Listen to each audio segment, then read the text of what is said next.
का पारण करने का समय रहेगा अगले दिन यानी 3 नवंबर 2025 सुबह 6:43 से लेकर 10:21 के बीच में। इस बार एकादशी तिथि का आरंभ हो रहा है 1 नवंबर 2025 सुबह 9:11 पर और एकादशी तिथि पूर्ण होगी 2 नवंबर 2025 सुबह 7:31। इस दिन ब्रह्म मुहूर्त का समय रहेगा सुबह 4:50 से लेकर 5:42 तक।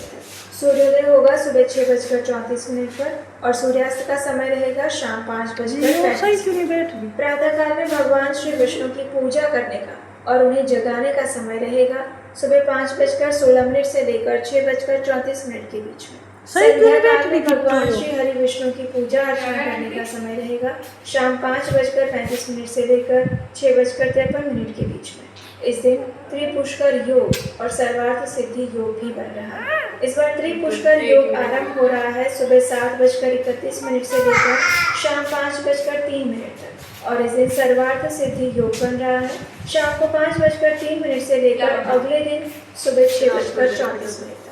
तो इस प्रकार से अगर आप देखेंगे तो इस बार के देव उत्थान एकादशी का पूरा दिन अत्यंत मंगलमय और पवित्र है। इस दिन में किसी भी शुभ कार्य की शुरुआत कर सकते हैं, गृह प्रवेश कर सकते हैं, नया कार्य आरंभ कर सकते हैं।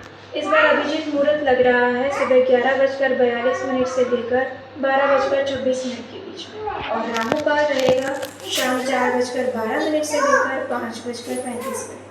इस बार एकादशी में भद्रा का वास भी हो रहा है लेकिन वो सुबह 7:31 तक ही रहेगा क्योंकि इस बार भद्रा का वास पृथ्वी पर है, इसलिए वो किसी शुभ कार्य के लिए मंगलमय नहीं है। इसलिए इस समय में कोई भी शुभ कार्य करने से बचना चाहिए।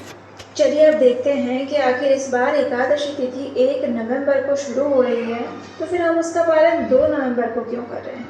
तो देखिए, इस बार की जो एकादशी है वो त्रिस्पुरुषा महाद्वादशी है।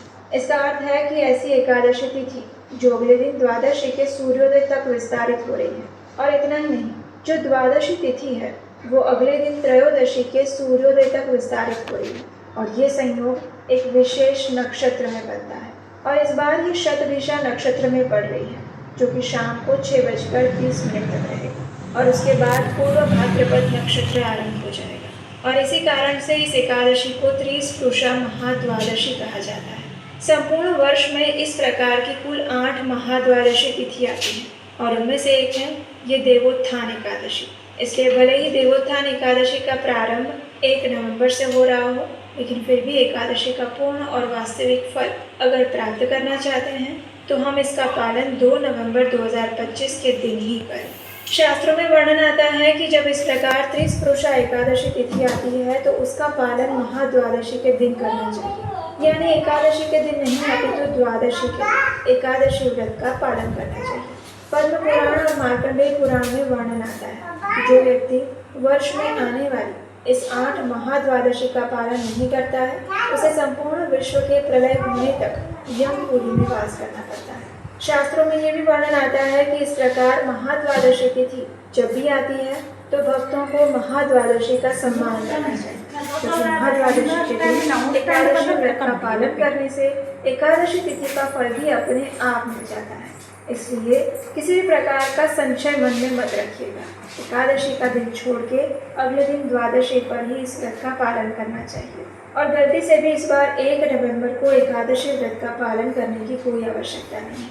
अगर आप वास्तव में पुण्य प्रदान करने वाली देवोत्थान एकादशी का यथोचित फल प्राप्त करना चाहते हैं तो इस बार देवोत्थान एकादशी का पालन 2 नवंबर 2025 रविवार के दिन ही किया जाएगा। चलिए अब जानते हैं कि अगर एकादशी व्रत का पालन हम द्वादशी के दिन करते हैं तो एकादशी तिथि के नियम क्या रहेंगे। क्या उस दिन अन्न ले सकते हैं, कोई अपराध या पाप तो नहीं लगेगा। तो देखिए, हमारे शास्त्रों में वर्णन आता है कि जब पर भी महाद्वादशी